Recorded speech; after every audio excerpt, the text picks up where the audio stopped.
family, welcome. We're continuing our reading of Martin Heidegger's Metaphysics. Alright, we're on his paragraph 108. Apprehending is not a way of behaving that the human being has as a property. To the contrary, apprehending is the happening that has the human being. Think about that. That's interesting. Apprehending is not a way of behaving, because I'd be like, well, you're behaving because when I'm apprehending something, I physically stop moving. I'm like, oh. It's like, it changes the whole dynamic, right? Holds your attention. But if a property is continuing like, to hold on to it, it's not still, it's a movement. So I get it, like you can't physically grasp it. I get that. He's contending that apprehending is happening. It's in motion. It's something that's coming in, right? It's unfolding, as he would put it. Thus, Parmenides always simply speaks only of knowing, apprehending. So that's spelled Noein, okay? What is fulfilled in the saying is nothing less than the knowing entrance into appearance. So the happening, essentially he's contending, is another way of wording it, knowing entrance into appearance. Heidegger is like, he just makes up his own words. But it's very clear though if you think about it. So knowing is like, oh, it's like you enter into this whole way of understanding of the human being as historical, preserver of being. So you're a human being who's historical, and being historical means that you are also a preserver of being. Okay. This saying is the determination of being human that is definitive for the West, and just as decisively it contains an essential characterization of being. Okay. An essential characterization of being is the historical aspect, and that you are a preserver of being. Okay. In the belonging together of being and the human essence, belonging together, human essence, their disjunction comes to light. So their disunity, the separation between being and thinking, which has long since become pale, empty, and rootless, no longer allows us to recognize its origin unless we go back to its inception. So, if you want to really understand what it means to become less disjuncted, you need to see the unity of being and thinking and its roots, and that will allow you to recognize the origin of it and its inception. The type and direction of the opposition between being and thinking are so unique because here the human being comes face to face with being. So the type, direction, and how that is the opposition between being and thinking. And when you do that, you're going to look at it and see how unique it is. And it's unique because human beings are able to come face to face with being. How? I don't know. Let's see. This happening is the knowing appearance of humanity as historical. So when you do that, that is what he means by the happening. When you're in the happening, you're in the knowing. When you're in the knowing, an appearing is happening. And when the appearing is happening, that's showing you that it's humanity in the historical aspect.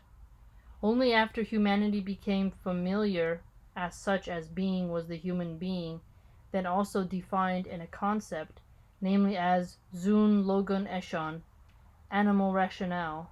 Animal rationale? Why animal? Rationale, living thinking.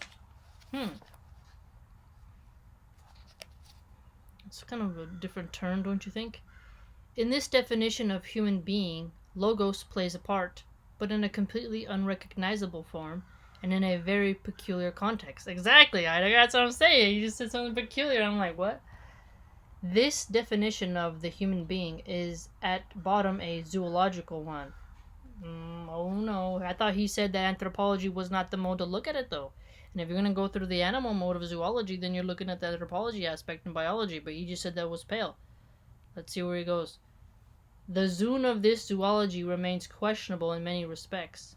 However, it is within the framework of this definition that the Western doctrine of the human has been constructed. All psychology, ethics, epistemology, and anthropology, okay, yeah. I just see we have long been flailing around in a confused mixture of notions and concepts that have been taken from these disciplines. He said, we've been flailing around. When you flail, it's oh, that's funny. He said flailing in a confused mixture, just flailing, like saying that these have actually made us more confused. These disciplines. But because the definition of the human being that supports everything is already a decline, not to mention its later interpretation, then as long as we think and question within the perspective that is laid out by this definition, we get to see nothing of what is said. Oh, so if you think along the lines of those disciplines, you won't truly find definition that is accurate and right.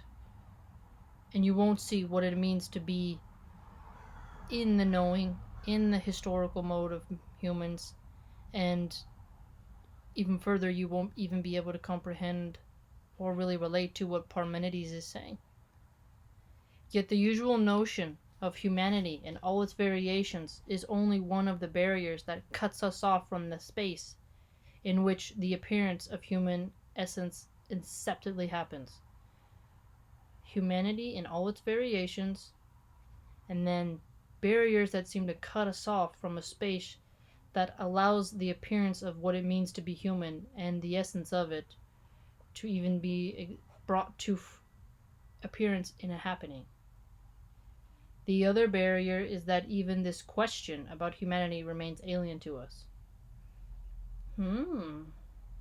Wow, he's really smacking around the anthropologists. It's kind of funny. Of course, there are now books with the title, What is the Human Being? But this question merely stands in letters on the book's cover.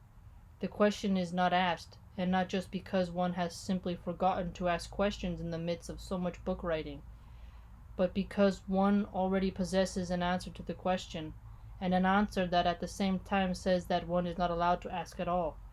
Oh yeah, because they're telling you the answer. So they're not really... very clever criticism there.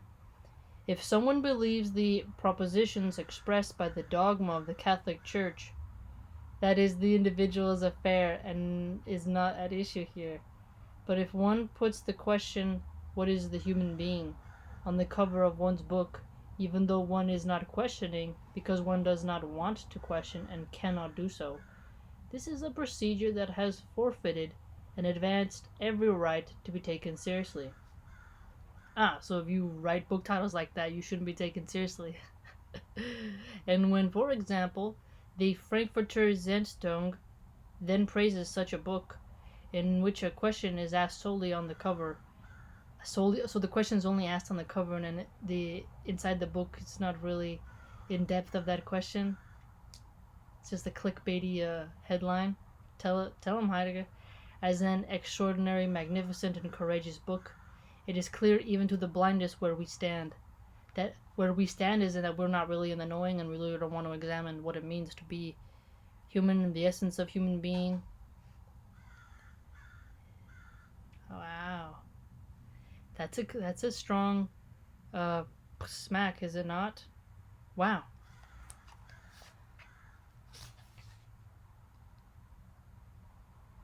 Only after humanity became familiar with being was the human being then also defined in concept and namely, but it's been reduced, he contends, to the animal rationale. And the disciplines that solely focus on the animal rationale are not really answering the question of what it means to be human, I think he's contending. Wow. Tell him, Heidegger. Tell him, Heidegger.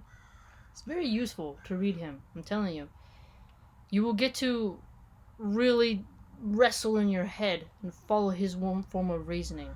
The German philosophers are very analytical, very out there. You should really practice reading them. With time, you'll get their rhythm and you'll be able to comprehend them as well. It's just intimidating in the first get-go, just like riding a bike. You have the training wheels in the beginning, eventually, boom, You're busting out some Heideggerian knowledge, brother.